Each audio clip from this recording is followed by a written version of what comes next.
Evening, everybody. Welcome to our webinar. My name is Parry and I live in the Valpolicella area in Italy. First of all, I'd like to say how grateful we are to Nicola Hatton and the 3 Million for hosting this event this evening. So this evening we're going to talk about In Limbo Too. So you probably know the In Limbo book, which was the first of the series. Which was testimonies of European citizens living in the UK. But this evening we're going to talk about In Limbo Too, which is the second book in the series, and we're going to be hearing from British citizens living in the EU. First of all, I worked with British in Italy until the withdrawal agreement was settled, and now I'm working as a European federalist and working to promote the idea of a strong, democratic and peaceful European Union for our common future. So that's basically my little history.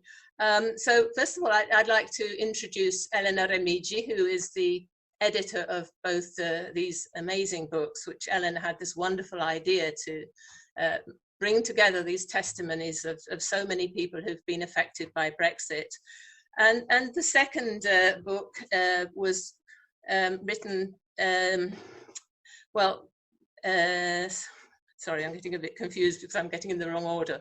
But because first of all, I wanted to say that when I met Elena, which was when we were demonstrating against Brexit in London. And this is when I met so many of the people who are here today. So anyway, I'll hand over to Elena, and then she will hand over to Debbie Williams, who is one of the founder members of Brexpats Hear Our Voice, which is a campaigning Facebook group, and which was helped Elena to write the book, to bring it all together. So first Elena, and then Debbie, over to you. Thank you, Anne. Thank you for your kind introduction, and welcome everyone to this second event, which continues the discussion we started in October when we launched the new edition of In Limbo. During the referendum campaign, people who voted for Brexit were told that this would have stopped the flow of immigrants coming from Europe. What they didn't realize, however, is that freedom of movement is a two-way street. So what was the impact of this vote on UK citizens, and in particular on those who lived on the other side of the Channel? Well, British citizens living in Europe have had their lives upturned by the referendum, the very ground under their feet removed overnight. They became collateral damage, were betrayed and lied to, their freedom of movement was taken, and their rights diminished. This is why, as in Limbo, we felt it was important to add their voices to ours in order to turn them into an even bigger collective voice, denouncing the devastating impact of Brexit on their lives. After all, our project is about the human impact on Brexit, regardless of who's affected. And this is why in the books you will find also testimonies from UK citizens in the UK. And in the first edition of In Limbo, Veronique and I added a few testimonies of Britons living in Europe, just to say, we know how you feel, we are with you. But it was only in 2018 that, thanks to the efforts of Sarah Pybus, a wonderful admin who sadly passed away, that we began a collaboration with In Limbo and Brexpats, led by Debbie Williams, which culminated in the publication of In Limbo Too. So these two books are mirror of one another, but the second one is the fruit of the profound solidarity and affection that grew between us all, the only Brexit gift, and sees the contributions in terms of testimonies from many other groups such as Bremain, Rift, British in Europe, and many, many more, which I would really like to thank tonight. Speaking now purely from a personal point of view, what struck me the most when I edited these testimonies is the sense of abandonment and isolation several of you felt. Deprived in many cases of a vote, you have, as one testimony says, been waiting, watching, and hurting. This is what in limbo meant for you. You were unable to have a say in your fate. Like us, you too were called citizens of nowhere. Your European citizenship was stolen and you were made to choose between being British and European, as if the two things couldn't coexist, in a sort of repudiation of your multi-layered identity. Not only, this government ignored your needs and often used you as pawns against us, though I don't think it quite succeeded. What also struck me is the pain this referendum brought into your lives and the division it's sown within families and communities. It has truly torn this country asunder. And your views were often met with indifference and sometimes hostility by family members in the UK, to the point that some of you were labelled as traitors who had fled the mother country. You chose to leave, you deal with it, you were told. And that must have been heartbreaking, and it clearly transpires in what you wrote. I also found a new feeling in your testimonies, and that of shame. Shame of being British because you saw your country taking a direction you no longer recognized. This isn't a pleasant feeling, I suppose, but as Professor Helen de Cruz, who helped us with the book, said, it can be seen as positive because it spurred you into action, into challenging the direction the country was taking. So my hope tonight is that the testimonies you will hear will give you a glimpse of what people have been through.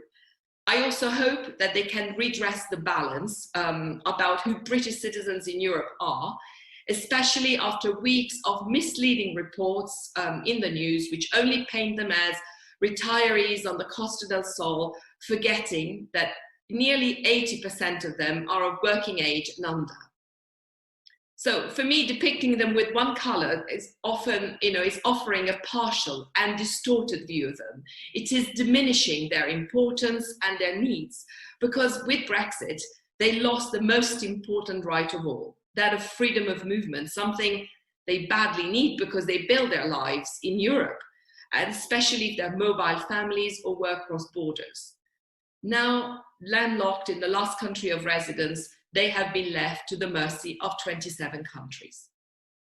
So to conclude, in one of the testimonies of In Limbo Too, Richard from England writes, "Dear European friends, we lost our way. Even the most stubborn amongst us knows it. Deep, deep down inside, we know." This brings me back again to Dante's verse, "Nel mezzo del cammin di nostra vita, mi ritrovai per una selva oscura che la diritta via era perduta." In the middle of my life, I found myself in a dark forest, for the straightforward path had been lost.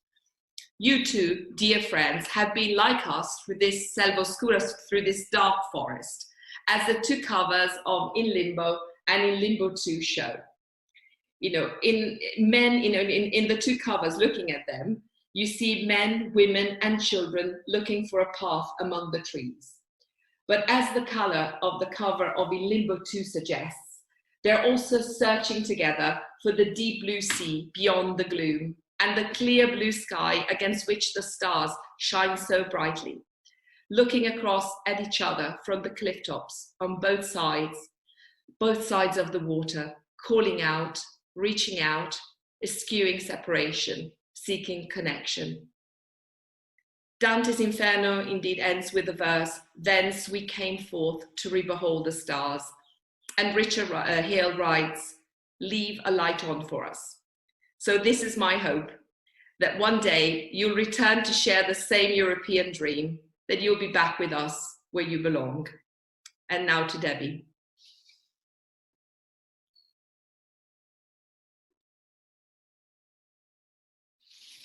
Oops, couldn't unmute myself. Thank you, as always, my dear friend Elena. Wonderful. I'd just like to say about this remarkable project. It reminded me of something that happened yesterday, actually. I've gone off script a little bit here, as usual. And Molly, my daughter, was watching a webinar the European Parliament were running, and it was on LGBTQ plus rights and young homelessness. amongst the community. And Cyndi Lauper, the singer and activist, was a guest speaker. And she had this apparently unscripted, she gave this unscripted talk. And she was giving tips on how to raise awareness for civil rights. And she said in her 40, 50 years experience, the most powerful tool that you can have is personal testimonies. Personal testimonies can change hearts and minds. I just wanted to make that point. I thought she was amazing. And that's what these books encapsulate. Personal testimony, the human story. Anyway, I'll get back on script. And at least there's no stage tonight for me to fall off, for those of you that know me, or papers to drop. Anyway, this remarkable project has brought together people who mostly had no voice, no representation, and no vote, but had their rights diminished by others at the referendum ballot box. Overnight, the famous British sense of fair play seemed to evaporate into thin air, in my opinion. So it was a touching gesture to be asked to collaborate on the second book, so that our stories could be recorded too. Given the disgusting way EU citizens have been treated in the UK, we felt humbled and honoured. So it's been nearly 5 years since the referendum, exhausting 5 years, and the implementation problems we are experiencing now testify to how complicated Brexit actually is. We are still not being heard regarding the serious shortcomings of the withdrawal agreement, and there is continuing lack of understanding about who we are. Who are the British living in Europe? Or, come to that, living anywhere overseas.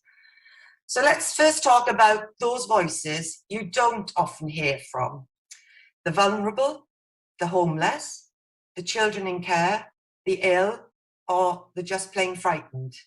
Some may be still unaware that they have to apply to stay in their own homes. Yes, because that's what's happened, in case you didn't know. Some unable to believe they have to do anything bureaucratic and costly. Those on low incomes, some have to travel hundreds of miles to have their fingerprints taken.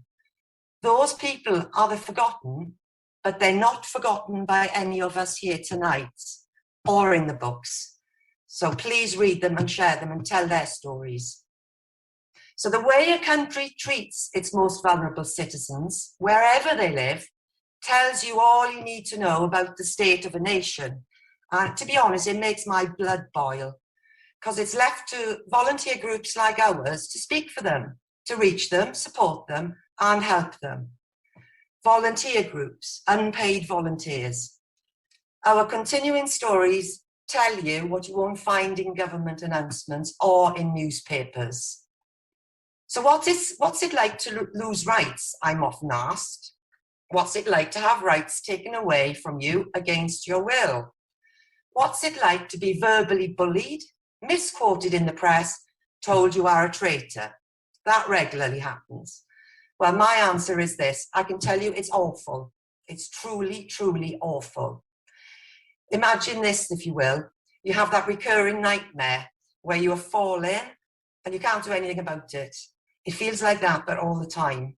So not being heard has been the most frustrating part of all. So British people living in the European Union built lives, homes and families based on the rule of law, EU law. Most since the late 90s moved for work. People have to wake up to the fact that migration patterns and rules have changed.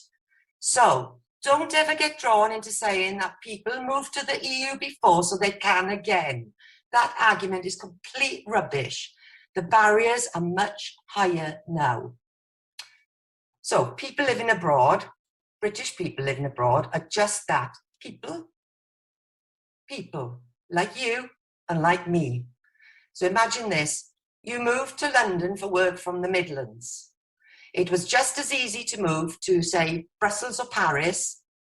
Free movement rules enabled ordinary people to go to where the work was. Most of the 1.2 million UK nationals living in the EU moved for work. Almost 80% of us are working age or younger, as Elena mentioned earlier. Instead of being valued for our contributions promoting the UK abroad, what did we get? We got disenfranchised. And for those of you that don't know, that means we lost our vote, a vote on things that affect our lives directly. Policy changes in the UK affect us.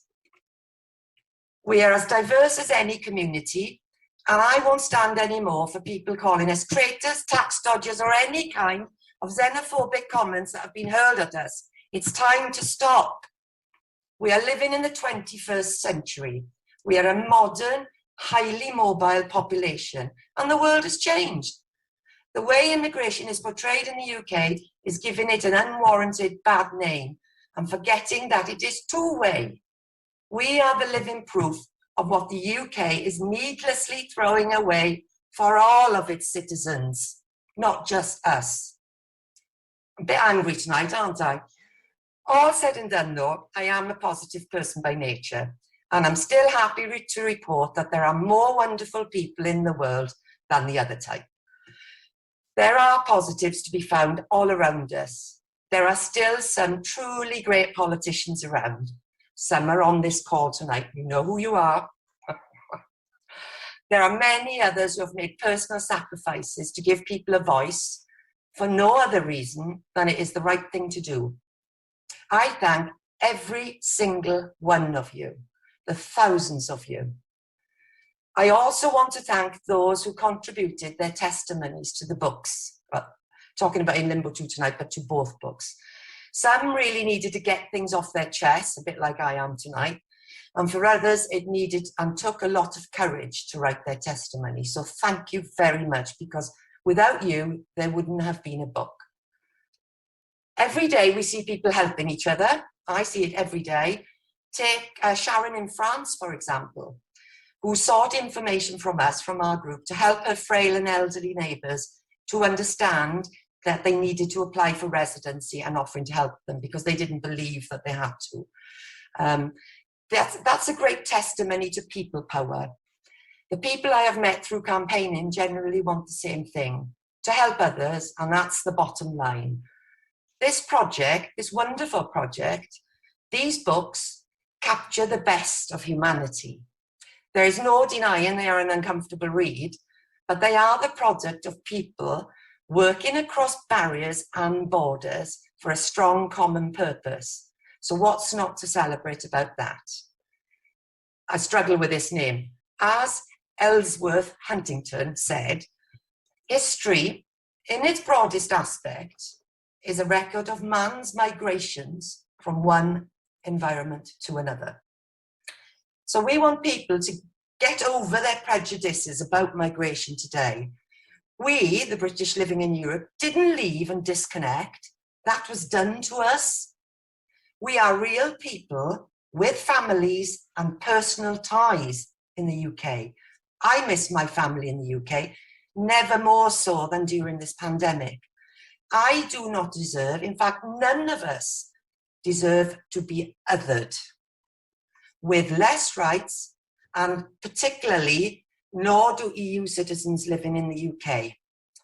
I see that we have divide and rule politics at play at the moment, and what we should be aiming for is unity, because with unity comes acceptance. The full human impact of Brexit is yet to unfold. We know this. Unfortunately, the pandemic is hiding the real effects at the moment. So, to my mind and that of many others, Brexit has not finished, it is only just beginning. So, understanding migration, or indeed any minority group rights, fighting back against stereotyping, xenophobia and discrimination is the way to change the narrative. Everybody can do their little bit. And the In Limbo project, of which I'm so proud to be part of, can and does change hearts and minds. We know this, we've seen it. And that can only lead, surely, to a brighter and more hopeful future for everybody. So I'm nearly finished, I promise you, rant's nearly over. To close, I will leave you with this quote by Susie Kassem from Rise Up and Salute the Sun. Understanding languages and other cultures builds bridges. It is the fastest way to bring the world closer together and to truth. Through understanding, people will be able to see their similarities before their differences. So thank you for listening. joining us tonight. Diolch yn fawr, nos da. Thank you so much, Debbie. That was wonderful. And thank you, Elena, for a wonderful introduction. So now we're going to turn to Michael Dougan. I'm sorry. Michael Dougan is a professor of European law and the Jean Monnet Chair in EU law at the University of Liverpool, where I'm happy to tell you I was born. His book, The UK's Withdrawal from the EU, A Legal Analysis, will be published by Oxford University Press later this year. And the chapter on citizens' rights concludes with a direct quotation from In Limbo, summing up the cruelty and anxiety inflicted upon EU citizens in the UK and upon UK nationals living across the EU. I'm very honoured to present Michael this evening because although we haven't met before, I feel as though I know him well because I've followed so many of his lectures on European law, which you can find on YouTube. And also I follow him on Twitter. So he's the go-to person for things we need to know about European law. And I'm very grateful that he's with us this evening. So over to you, Michael, and thank you. Super, thanks very much, Anne. I hope you can hear me okay. And I hope my Wi-Fi connection manages to survive. It's been a little bit iffy, fingers crossed. Thanks so much, of course, for the invitation to come and participate in this really important event tonight, highlighting the experience of the British in Europe.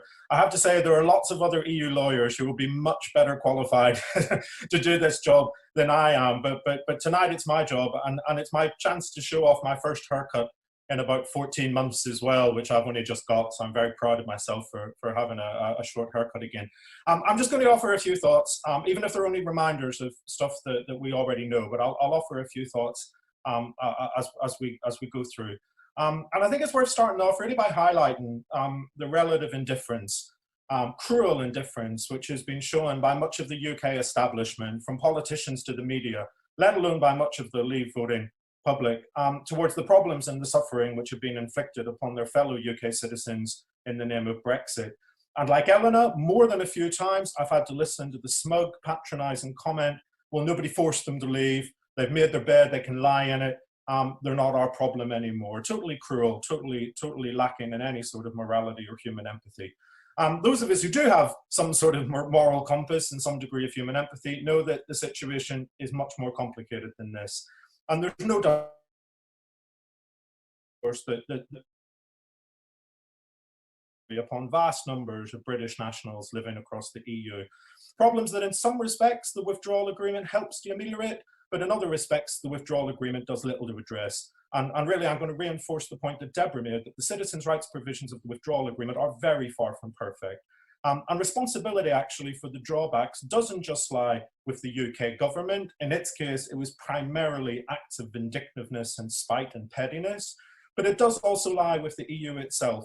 The formalism of the Commission is an institution which is very bound to legal rules and doesn't necessarily manage to adapt a lot of those legal rules to the real life experience of individuals, and also to the competence jealousy of some of the member states who aren't willing to let the EU get involved in issues that they regard as belonging to them as individual governments, which means that everybody ends up losing out because of this. So let's carry on a few thoughts. Now, on the one hand, in some respects, of course, it's true that the British in Europe maybe have been less unfortunate than many of their fellow Europeans living in the UK. There's no official hostile environment policy by most member states towards UK nationals. There's no public demonisation of British nationals by right-wing politicians. There's no real media hate campaigns by the likes of the Daily Express or the Daily Mail. And as far as I'm aware, there's little evidence of overt discrimination or social abuse, either in the public or private sector, against British nationals living across Europe. But of course, on the other hand, the British in Europe have still been victims of a gross injustice, years of uncertainty and anxiety, culminating in a very significant change to their legal status and their rights. And in that regard, the British in Europe also have very particular problems to contend with that wouldn't be so familiar, for example, to European citizens living in the UK. And let's group those problems into three main categories. In the first place, I'm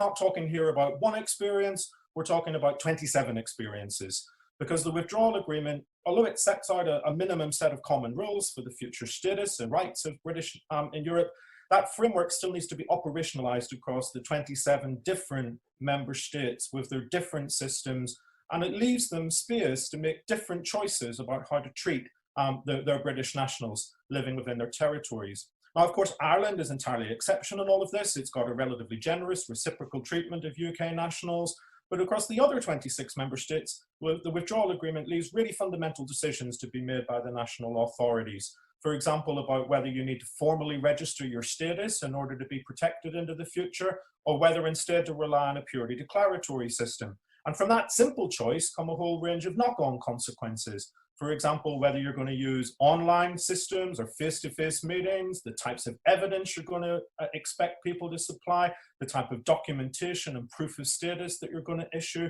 all sorts of individual choices which actually make the experience of the British in Europe really quite dependent upon the national context that they're living in. In the second place, qualification for protection under the withdrawal agreement is not automatic. It is based on compliance with existing EU legislation on free movement rights. And despite what we're familiar with in the UK, the constant sort of Europhobic propaganda that there's an unlimited right just to go and do as you please across the whole of Europe, we know that that's simply not true. Like all immigration regimes, EU free movement law is based on the idea of assigning people to different legal categories, some of which are more secure and more generous than others. Broadly speaking, if you work, you're treated better than people who don't work. And broadly speaking, if you lead a relatively stable and conventional life, you're treated with more secure and more extensive rights than people whose lives are more unstable, more vulnerable, or whose choices are maybe not quite so straightforward. Now, the real problems arise because within the EU, many member states have simply never really bothered to enforce those rules with any degree of rigor on the ground in real life. For example, they've not really insisted that students who come to their country to study need to have comprehensive private medical insurance, or they've never really minded if a retired person calls upon some form of social assistance because they just have a need and they ask the state for help. And so many individuals across Europe are living quite happily, unaware or at least unconcerned that their residence isn't strictly legitimate as a matter of EU law. And this gives rise to a serious problem in the context of Brexit. We know this problem in law. We don't quite know yet the true scale that it might materialize in practice. Because if and insofar as national immigration decision makers start to enforce the withdrawal agreement to the letter based on a strict application of those underlying free movement rules, it's quite possible that many British in Europe might suddenly find themselves in a difficult situation, being told for the first time that they're not actually entitled to be there, and that their continued presence within their host country is actually dependent upon the favourable exercise of discretion by that country, or simply told that they're not entitled to some of the protections under the withdrawal agreement that they even thought they might be. And as Deborah said, those restrictions have particular effects on relatively vulnerable people, the economically insecure, the socially isolated, particular groups like the homeless or children in care. Though at least the good news is, I suppose, that despite that uncertainty, there are still certain resources that we haven't yet fully called upon to help address those issues. We're now awaiting the first pronouncements of the European Court of Justice about the proper interpretation and application of the withdrawal agreement, including what does happen when a member state is more generous than EU free movement rules strictly requires them to be, and also about the minimum requirements that might be imposed, for example, by the EU Charter of Fundamental Rights, so as to protect people from an unfair exclusion of their residency or equal treatment rights. But we know that really perhaps the safest option for those who are able to qualify is to acquire citizenship of their host state.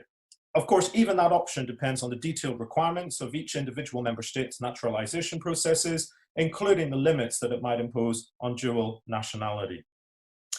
Third and finally then, there are some specific restrictions either expressly written into the withdrawal agreement or deliberately left out of its range of protections that concern the legal status and rights of the British in Europe. Now, some of these are familiar and they're shared with EU citizens living in the UK, the restrictions on future family unification, the restrictions, or rather the loss of the right to vote in local elections, unless it's replaced by a simple bilateral treaty between your country and the UK.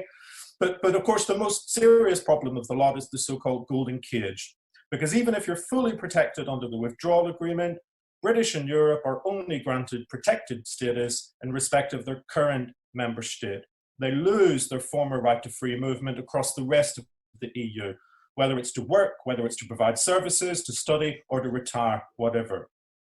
Now, for those who've been around for long enough, the EU legislation on long-term resident third country nationals does at least offer a partial replacement here, because if you qualify as a long-term resident third country national, then you can acquire rights to free movement across the other member states, which are similar to, not quite as extensive or secure as, but similar to the rights of free movement which are held by EU citizens themselves. But again, the only safe option for those able and willing is to acquire citizenship of your host state and then reacquire, obviously, citizenship of the EU and therefore the possibility of free movement across the entire Union. So we really have these collection of problems which are faced by the British in Europe, some of them shared with Europeans in the UK, European citizens in the UK, but some of them really quite unique in particular to the British in Europe as well. I'll finish off with just a couple of brief concluding comments. For millions of British people, millions upon millions of British people who've been planning on having new experiences across Europe, starting a new life, traveling, working, studying, retiring across Europe, we know that Brexit has simply shattered all of their hopes and their dreams. It's totally destroyed the aspirations and the hopes and the opportunities of millions upon millions of British people in the UK. But for many of the British people who are already living across Europe, Brexit has inflicted a different sort and perhaps an even deeper trauma. Many of the legal issues are well documented. We know about them. We've discussed them quite extensively. And no doubt, as time goes on, new and unforeseen problems will arise. They always do. If there's one thing we know about law, there are endless hidden problems just waiting to emerge. They always do. But in some respects, the legal issues are just one dimension and not necessarily the most important. We have to contend with the personal, the emotional, and the psychological impacts of Brexit upon people's sense of identity and belonging, upon their long-held assumptions and beliefs, upon their feelings of stability and security into the future.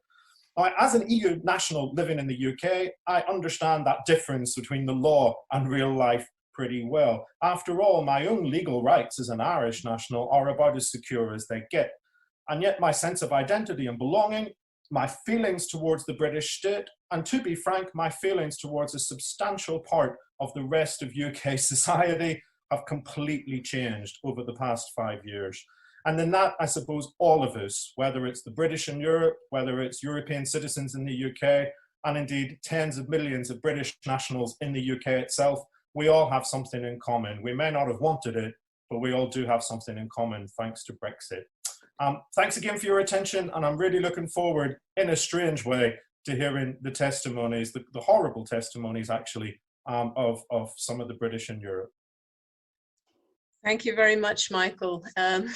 Yes, we all going through the same things together, but on we go. So before we move on to Molly Scott Cato, Elena, I think would like to just say a few words. So over to you, Elena. Thank you, and thanks, Michael, for your words. So when we did our first webinar about In Limbo, this part of the event was covered by Lord Tony Greaves, who sadly passed away last month. Lord Tony Greaves was a wonderful person, caring, intelligent, very humble. He joined our group and interacted with all of us on equal footing, with great humanity and great sense of humour. In these difficult times, he supported our cause and our work wholeheartedly, and we are enormously grateful for all he's done to highlight our issues.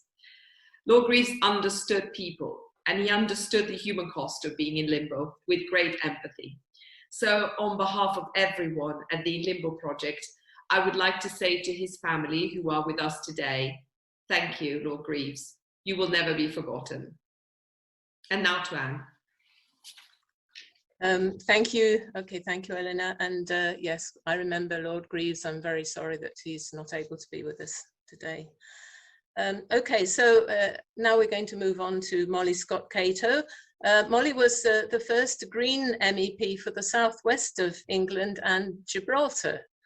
She served as a member of the European Parliament for the southwest of England from 2014 to 2020.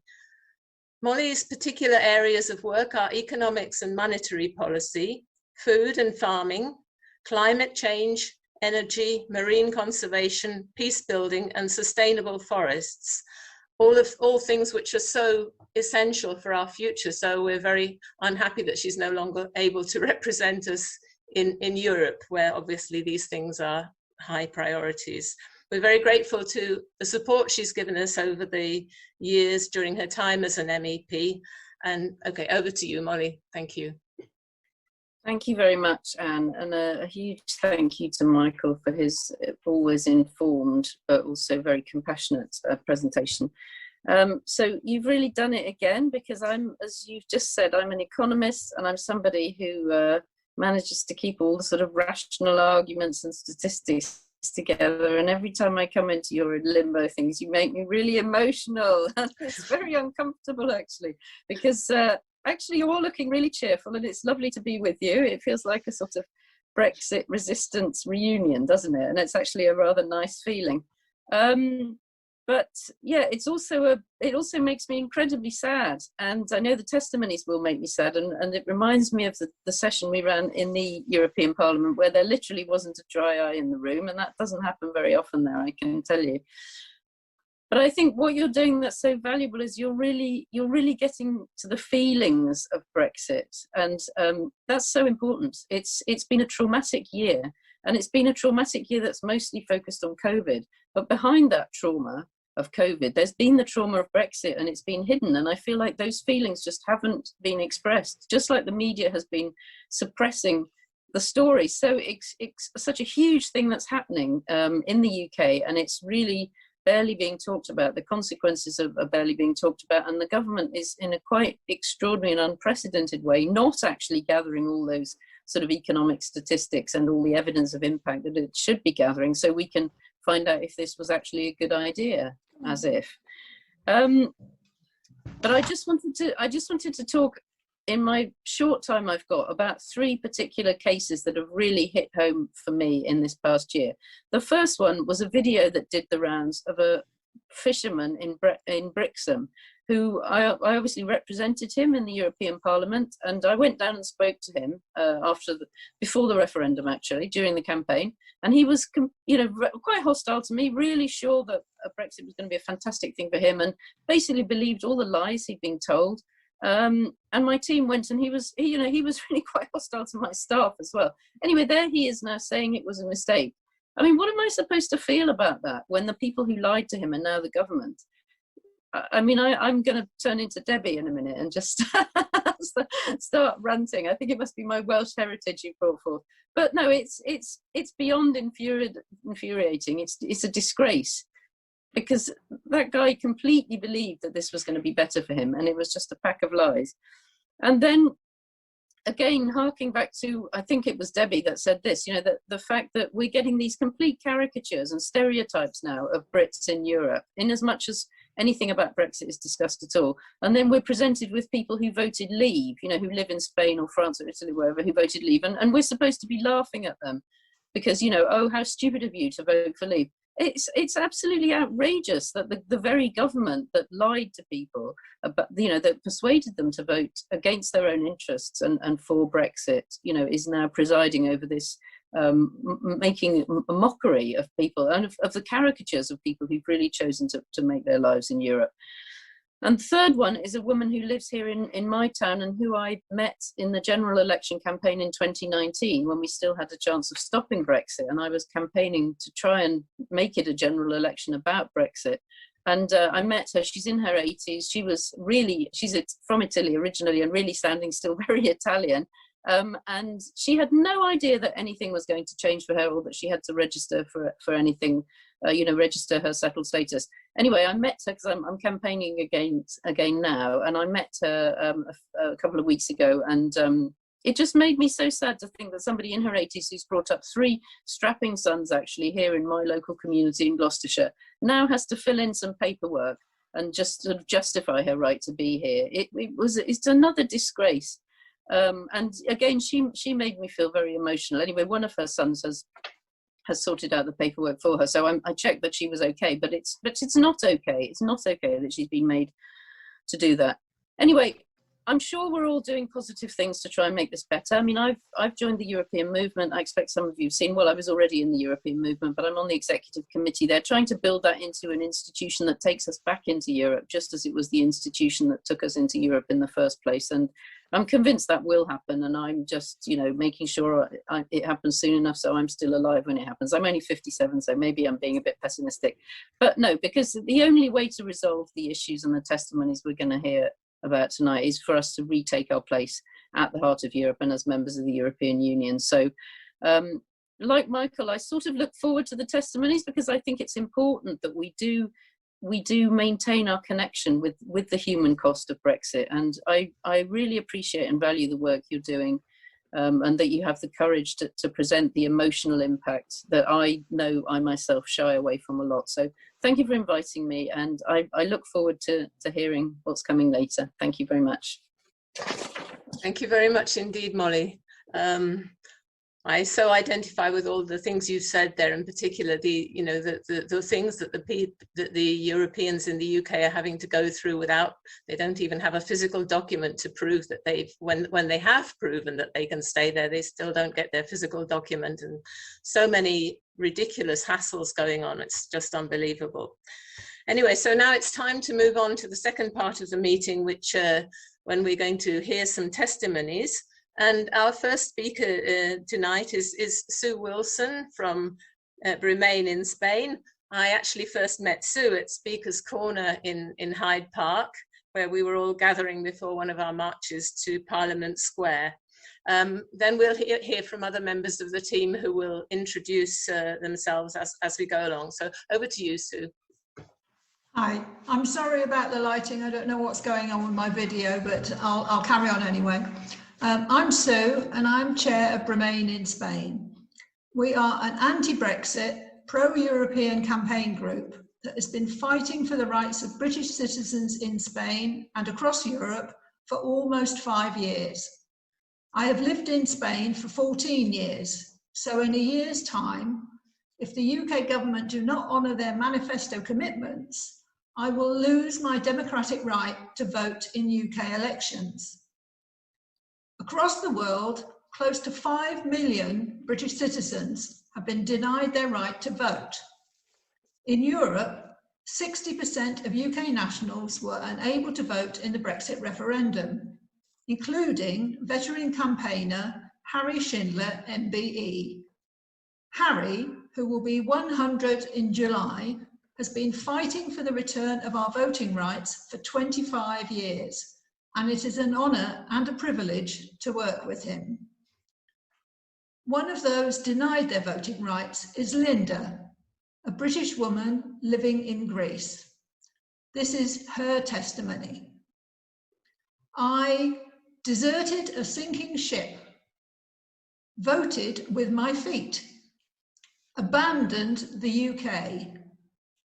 These are just some of the things that have been said to me by my British family, friends, and of course, complete strangers since we moved here in 1994 from a large industrial city in England to a very small Greek island where I still live very happily. No one was really interested that we pay tax on all our UK income and receive nothing in return. Not even a vote. I was saddened by the negative comments, and I am unsurprised at the current prevailing attitude downgrading us to second-class citizens. No vote, no voice. It seems that the British government are happy to take my money in taxation with all the responsibilities of citizenship without any of the rights. I'm actually very hurt and angry, that people who actually know me are happy to join in the bullying. It is diminishing. Hello, I'm Nigel. I'm a British Army veteran, a UK tax-paying pensioner, and I live in Germany. The testimony that I'm about to read is by Anna Watts, a British astrophysicist living in the Netherlands. She says, "Science is international. That message surrounded me from the moment I started my PhD 21 years ago. In part, science is about money. Cutting-edge telescopes and experiments are very expensive and often require international collaboration. But it's more than that. Being open to the exchange of new ideas and different ways of looking at a problem, working together to understand the universe. Those are part and parcel of what it means to be a scientist. I was steeped in this culture from the very beginning. My PhD tutor was Swedish, and members of the group came from all over Europe and beyond. We were part of an EU research network that led to regular workshops and exchanges. It was fundamental that a career in astrophysics would involve at least 1 or 2 postdoctoral posts abroad. I moved to the USA and then to Germany, marveling at how much simpler the administration was when moving within the EU. Then I moved to the Netherlands, ostensibly for a short-term position. That was 10 years ago. My husband and I were offered faculty positions here. Our 2 amazing bilingual children were born here. We made friends here, and it has become home. My work continues to be embedded in the European framework and its continent-wide scientific community. Brexit is anathema to everything that I stand for as a scientist, and since the referendum, I've been through all the stages of grief, anger, and occasionally resignation. The United Kingdom government has shown a complete and utter disregard for the welfare of British citizens in the EU 27. And the period since the referendum has rammed home to me just how vulnerable we are. In response, I took the Dutch integration exams last year and applied for Dutch citizenship for myself and my children. If my application is approved, I shall have to surrender my British citizenship. My Dutch friends have asked me if I will find this upsetting, and that's a difficult question to answer. In some ways, the answer is yes, as I shall always take milk in my tea and happily form a queue of 1. But in other ways, no, it's the easiest choice in the world. I'm a European scientist. My life and work have been enriched immeasurably by the chance to move freely across the continent. Denying my children the same opportunities that I've been given is not an option.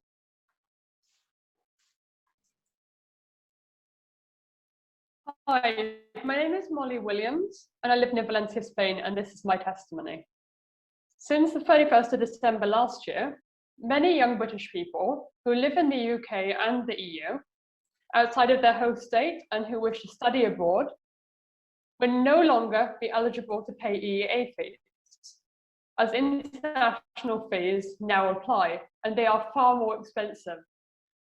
For example, in the Netherlands, for a bachelor's programme, the average EEA fees are €1,500, and international fees, on the other hand, are €10,000, so quite a considerable difference. After 2028, British young people wishing to go back to the UK to study will have to also pay international fees. So many young people will lose out on the opportunity to study abroad in an EU country.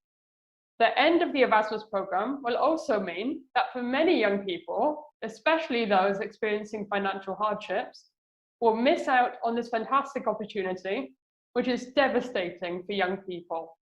Another issue for British students living in the EU is that they can't be resident in 2 places at once. So if they move and register in a new country to study, they could lose their accumulated years in one country, even though they may have actually lived there long enough to apply for citizenship. I will never forget the whole impact of Brexit. We now know what it's like to have our right to move against our will, and especially as a young person, to have your future opportunities in the EU stripped from you without your consent. Removing opportunities and rights from anyone, especially young people, is simply unacceptable and are largely backwards, instead of encouraging diversity and inclusivity.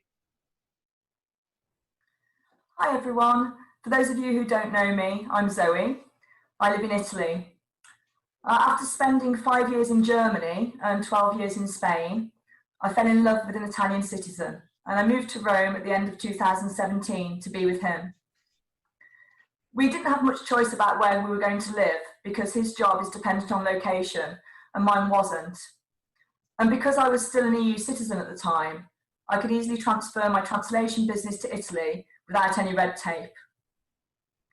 I'd actually accumulated enough years in Spain for permanent residency and even citizenship, but I had to start again from scratch in Italy. So I won't qualify for permanent residency until 2023 now. I am eligible to apply for Italian citizenship by marriage, and I've started the process to do so, but citizenship applications take several years to process. So this means that at present, my toddler, as an Italian citizen, has more rights than I do. Thanks to the withdrawal agreement, I do retain the right to live and work in Italy, along with associated social security coordination rights and others. However, I no longer have the right to work freely across the rest of the EU. So instead of being able to simply accept a project in another EU member state, I'm now subject to different national laws on qualifications, visas and permits for third country nationals. The Trade and Cooperation Agreement has helped little because it has a host of omissions and restrictions.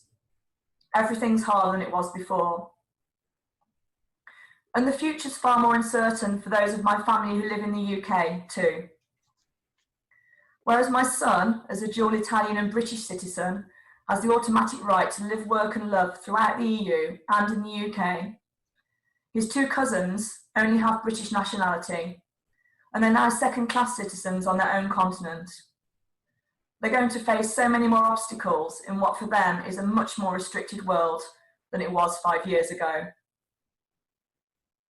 So I want to ask, how much harm has the UK done to its future generations through its blinkered obsession with taking back control? As I already said, everything is harder than it was before. I'm a dual national. I have Italian as well as British citizenship. But even as a dual citizen, my rights have been diminished. My daughter and her family live in the UK. And as we grow old, my husband and I are wondering about our future. And we would love to live near our grandchildren that we haven't seen so far. But according to the terms of the withdrawal agreement, we have until March next year for my husband to establish himself in the UK, should we decide that's what we want to do.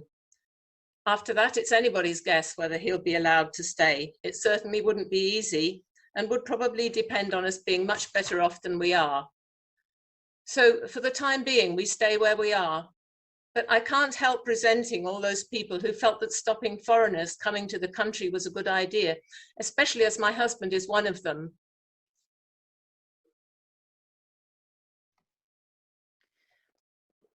I'm Cozy, an EU citizen married to a Scotsman. So I fully sympathise with this testimony by Hannah Vijan, a British woman living in Romania. My husband could be in the same position as her if we were to leave the UK. Like hers, all my professional qualifications are no longer easily recognised in the EU, or frankly irrelevant. There is some strong language in this testimony, but this is Hannah's real lived experience. As a British Romanian family, there is no certainty wherever we go. My husband and baby daughter are Romanian. My son has a birth certificate in both countries, and myself and my eldest daughter are British. They aren't welcome in England, and we have an uncertain outlook anywhere in Europe. The racism following the vote became too much for my husband to bear. One week he was laughing with his work colleagues, and the day the vote was announced, they were telling him to go home. Having a Romanian surname through marriage meant I suffered the same treatment. My husband speaks fluent English, better than some Brits, to be fair. We were stood in the aisle of a popular supermarket, and he was talking to me and our children. A couple were stood behind us, heard his accent, and tapped my husband on the shoulder. They asked him where he was from, and he said, Romania. Fuck off back to where you came from, you dirty thieving bastard. We don't want your sort in our country. We voted to get all of you foreign fuckers out. Why are you still here? Was the response he received. The woman turned to me. You had children with this man? People like you need putting down. You're a dirty fucking whore. I wish I could say that was an isolated incident, but it wasn't. They became daily occurrences. Our once tolerant country had turned into a racist hell, literally overnight. My husband never claimed a penny from the UK.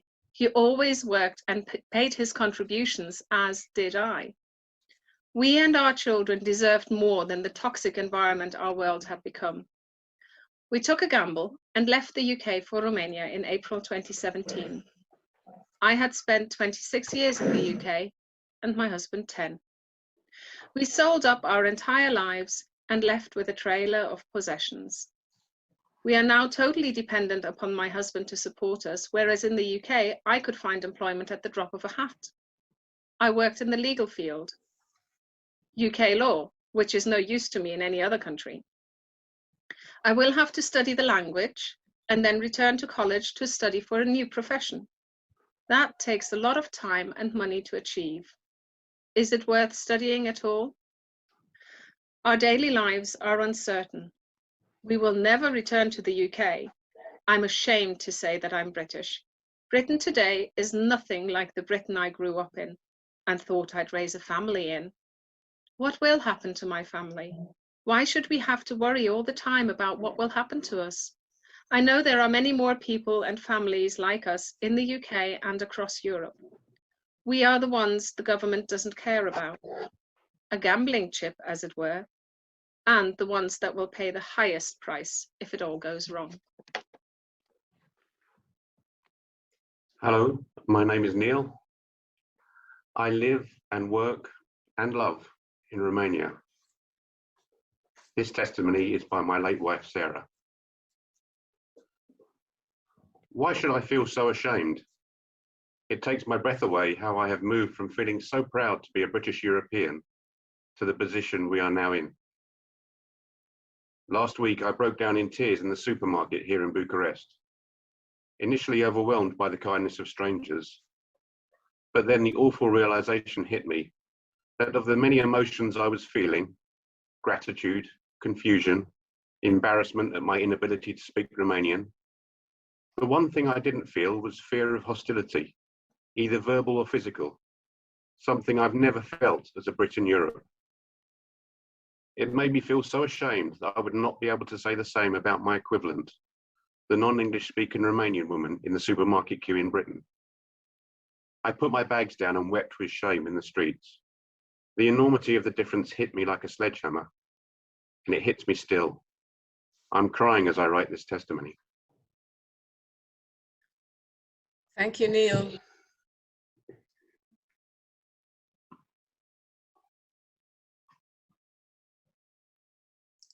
I don't know if, I think most people knew Sarah, and I know that she's deeply, deeply missed by those who knew her and loved her.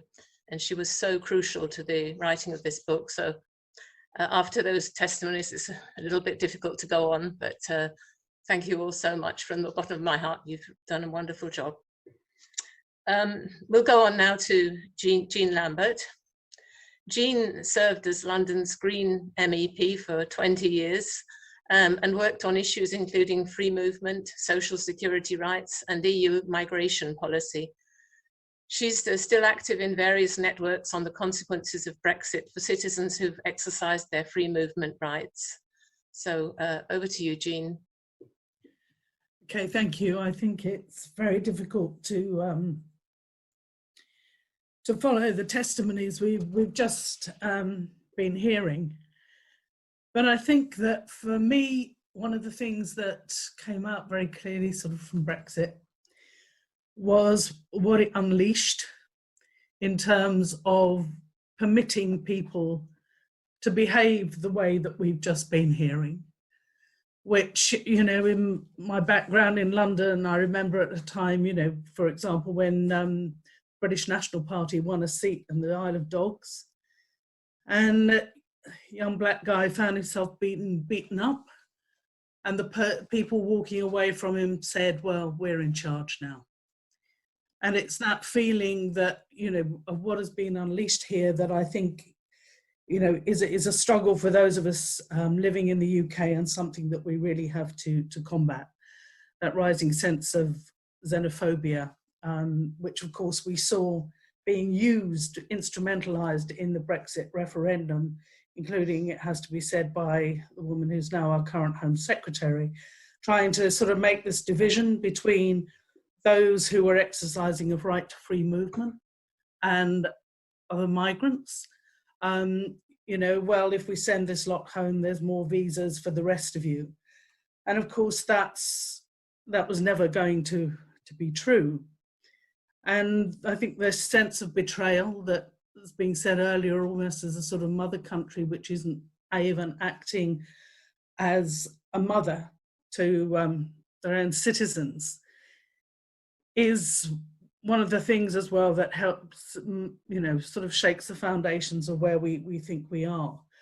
And I can understand why for some free movement is seen as such a challenge, because it's also about empowerment.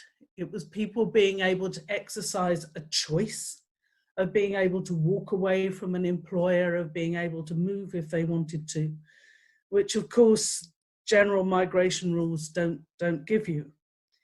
And we saw this in the negotiations sort of in Brussels, where, you know, we had the UK, we were in big discussions there with the Home Office about what it would be doing for EU citizens in staying in the UK. And then we said, well, what about UK nationals elsewhere in the European Union? Oh, well, they're the responsibility of the Foreign and Commonwealth Office. And of course, the minister at the time, I remember that particular conversation, was one Boris Johnson.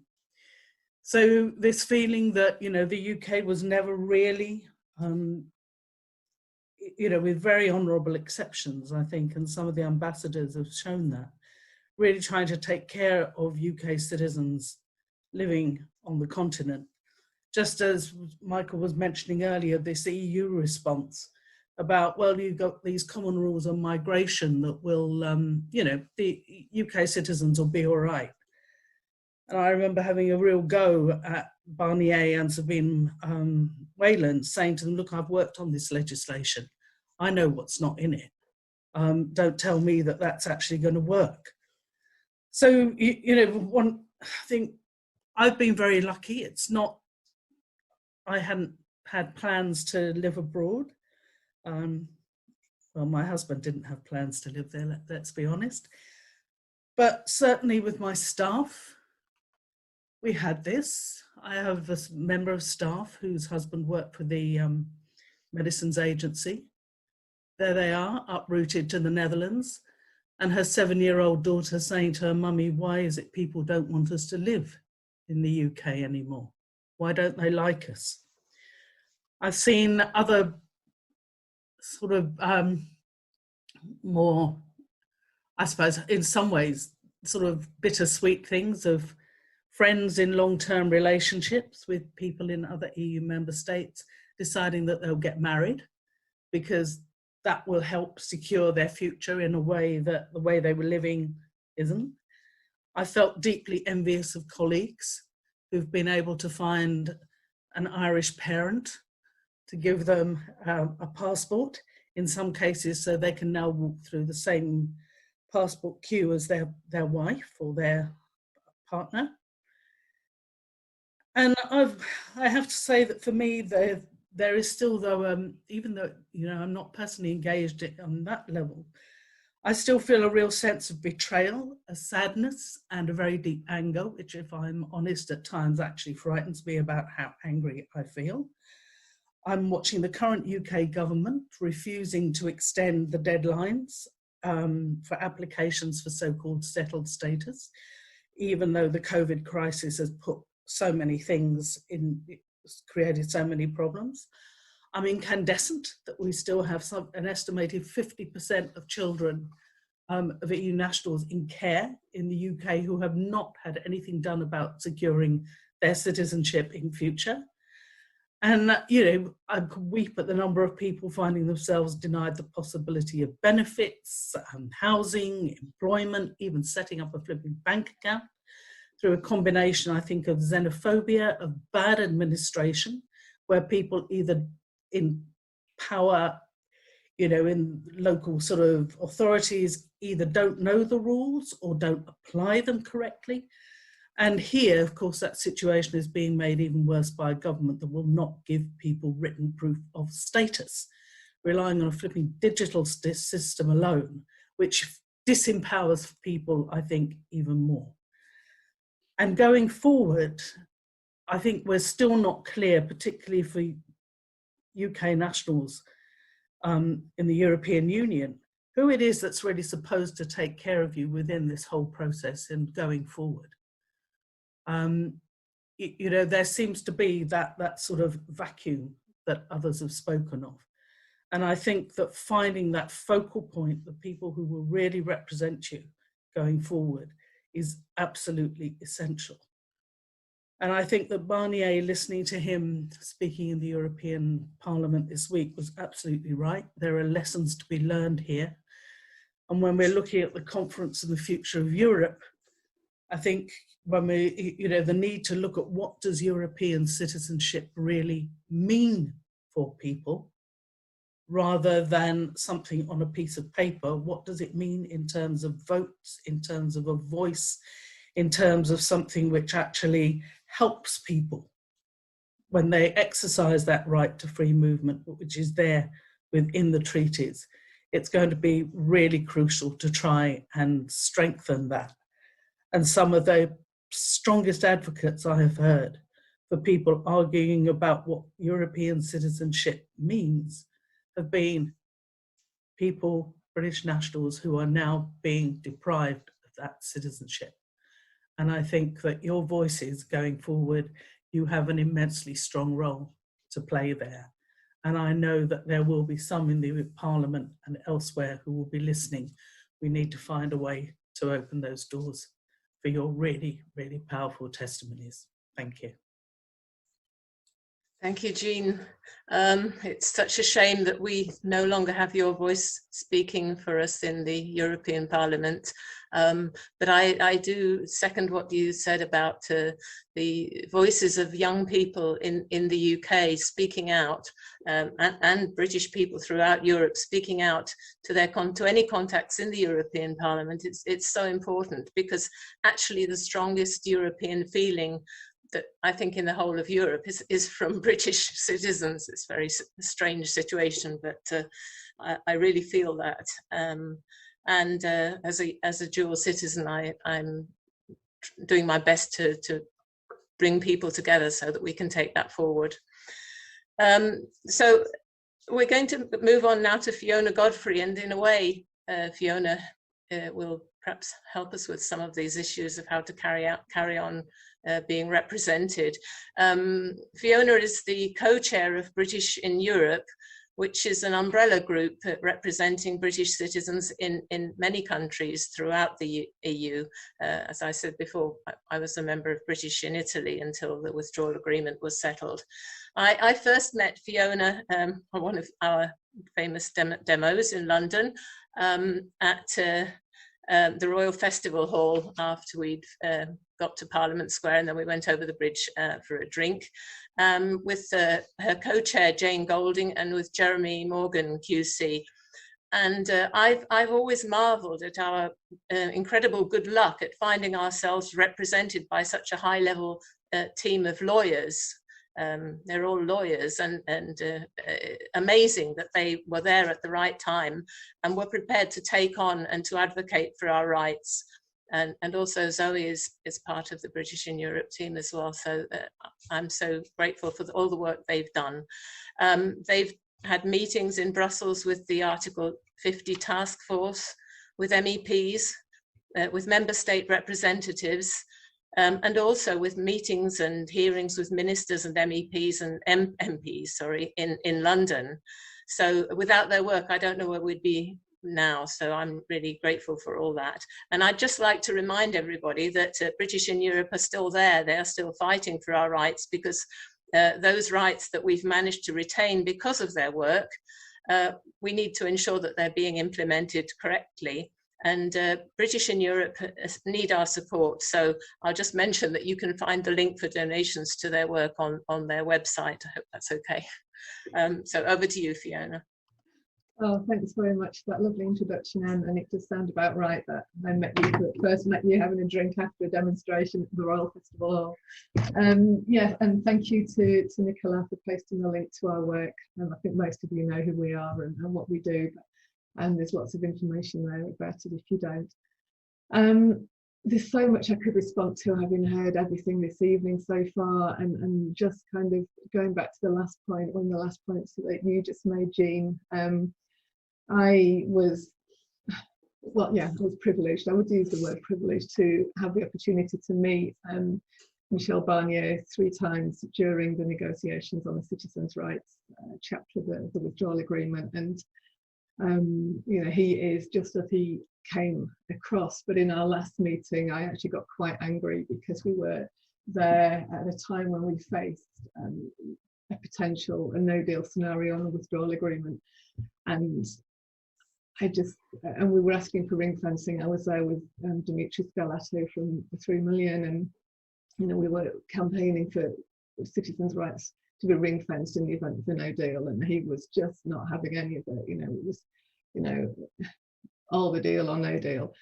And I did actually ask him, you know, as a former internal market commissioner and the Brexit negotiator, you know, what is the point of EU citizenship and having a single market if you cannot do this for your citizens, for the 5 million, the 3 million in the UK, and 1.2, 1.5 million of us on this side of the channel. And he just had no answer. He had no answer because he knew that the EU was not doing the right thing. And you know, Michael referred earlier in his presentation to the legalistic nature of the EU, and whilst there's a lot to blame the UK for, and I do, and we all do, the EU did not have its finest hour in this process when it came to how they treated the 5 million of us. And I think that there was a profound lack of vision, and they made a lot of mistakes. And we're going to see the consequences of that play out in the coming years. And I do hope that something will come out of the conference on the future of Europe. Having been through the one that led to the Lisbon Treaty a long time ago, I'm a little bit sceptical about what will come out of it, especially as treaty change has been explicitly ruled out. But it's something that I think British in Europe is intending to engage on, and we will be submitting something to it. But I just wanted to kind of try and finish on something of a positive note, because we've heard a lot of testimonies today and about the negative impacts of Brexit, and there's clearly a huge amount of pain and anger and this huge sense of bereavement that I think is going to live with all of us probably until the day we die. It's been, you know, the word trauma has been used, and it has been an amazingly traumatic event. But I think it's important to remember that, you know, faced with the single biggest loss of rights, I think probably in UK history for such a large class of people, not to mention EU history, the kind of rights that you don't generally lose unless you commit a serious imprisonable offence, or, you know, you're sectioned because you are extremely, you know, mentally unwell. We were the first to realise, the 5 million, we were the first to realise what the true consequences would be of Brexit and what that meant to us and the threat that it represented, but also the threat that it represented for British democracy. And I think that we're really, really now starting to see that play out, and that's not going to end anytime soon. But what I'm proud about in the midst of all of this pain and anger and bereavement is that the 5 million of us, we didn't sit back and let this happen. We, you know, as we've heard so often this evening, 60% of Brits in Europe couldn't vote, and almost all EU citizens living in the UK could not vote. And we were silenced. And it was an astonishing thing when you think about it. We were silenced in the most important vote of our lives. But after this period of profound shock, we found our voices, 5 million of them, and we found each other. And you know, Elena, you mentioned this at the beginning, but in what you've done within Limbo is you collected these stories of Brexit and you made it real, and you found a way for those many, many voices to be heard. And I think in an era of fake news and so much gaslighting, you made sure that the truth was recorded, and you have done such an amazing thing, and it's been so profoundly important for all of us that you did that. And I think we, all of us on this webinar, I have to say thank you to that, for seizing that opportunity. And at British in Europe, of course, we focused on Plan B. And as you've mentioned, Anne, you know, several of us were lawyers, either practicing or previously. And so we kind of, so our response was almost like the unemotional one that Molly mentioned earlier. We focused on the law. And what did we have to do, and what was it necessary to do? And we focused on securing our rights, and the testimonies that you collected were critical in making that happen. Because we knew that the UK government would not protect our rights, even as British citizens. We certainly knew that they wouldn't protect yours as EU citizens living in the UK, but we knew that as Brits, also our rights would not be protected. And we were right about that, because at every single point in this process, whenever the UK government has had a choice of either maintaining or even improving rights, or reducing rights, or eliminating them altogether, they have reduced them or eliminated them at every single point in the process, especially sometimes for British citizens, because in some cases, EU citizens have actually ended up with slightly better sets of rights than we have in a few instances, which is astonishing when you think about it. Although I'm glad for you that you did get better rights on things like family reunification. But we didn't just sit back and accept this, and we organised, we engaged, we campaigned, and we did it with all of you, and with brilliant MEPs like Jean and Molly, and also, you know, Seb was mentioned earlier, and Jude Darling, who gave such a moving personal testimony when she spoke at the In Limbo event in Brussels a couple of years back. And as Michael said, it's absolutely fair to say that we didn't get everything that we campaigned for, and we lost a lot of rights. But we got enough to ensure that most UK citizens living in the EU can continue to stay in their host countries. They can continue to earn a living, although not everybody, as we're finding, can continue to study. And this seems absolutely basic now, but it definitely wasn't a given. And I think we can't sit back, even at this point, and assume that we have a citizens' rights chapter and that everything will be okay, because as Michael said, this is really complex. It's an area of law, it's a legal document, a legal situation we've never been in the EU before. And we're still working out issues with the 2004 EU Citizenship Directive and the Long-Term Residence Directive from 2003 for third country nationals. So nearly 20 years on, there are still issues, and Jean can quote chapter and verse on this because she was responsible for a lot of this legislation. But I mean, we did have some successes, and again, it was like pulling teeth, but we heard Molly talk about students, and I think one of the things I'm personally proudest of is that we managed to get some kind of grace period so that British students who've grown up in the European Economic Area in Switzerland will have until the end of 2027 to go and study in the UK on home fees. And the difference that this will make to them and to their families will be enormous. I mean, we've got cases at the moment where some universities are refusing to make EU or UK offers. They're offering international fees. And you know, this is a student in Brussels who wants to study science, and the difference between home fees At some universities it is up to £20,000 a year, and of course she won't be entitled to student loans either if she's an international student. So that was something we had to fight really, really hard on, and it's still not straightforward, even 2 years after we got the agreement from the UK government. But I hope that it will make a difference for, you know, a few thousand kids and their parents, if not more. So I think it's important to say that, you know, we're still working.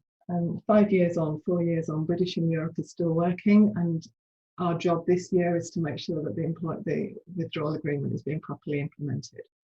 And in some countries this is going well, and in some countries less so. And I think we've been surprised by the fact that the countries like France, where we thought we might have some big problems, it's going relatively okay at the moment, and there are problems. But countries like Italy and Portugal and Greece, which are declaratory, where we thought it would be relatively straightforward, are complete nightmares. And even though we're not facing a hostile environment, for which we are always incredibly grateful, it's still the case that administrative delays and misunderstandings can also lose a woman her job, or, you know, a carer husband his social security rights or benefits. And this is what is happening at the moment in some of these countries. So there's a lot to be done. So, I mean, we'll be talking to the Commission tomorrow for a debrief on what happened in the Specialised Committee on Citizens' Rights yesterday. And we're going to be asking them for a lot more help and support, because we're not getting it. And Julian Moore said in the chat earlier, you know, she's pointing out all the support that is there from the European Commission Delegation Office in London and the European Parliament Office in London. And this is just not support that we are getting as British in Europe in our own countries, in our host states. And there's such an imbalance between the amount of legislation, information which is being given out. And we really are feeling kind of very, very abandoned, I think, at this point, with some rapidly approaching deadlines of the 30th of June for some constituent countries. And I think we are going to face a situation where there will be Brits who wake up on the 1st of July and they will then at that point be undocumented. And what we do about them, we don't know. And we're still waiting for the Commission and the Member States to tell us how they're going to deal with COVID and flexibilities, and what they will do if people have not applied. Because for most countries, we simply don't have that information. And it's astonishing to me that at the end of April, 2 months before some of these countries' deadlines finish, we don't have that information. So we'll be talking to the Commission tomorrow and again asking for this. But just to sum up, I mean, we don't know what the future is going to bring, but we're trying to find out.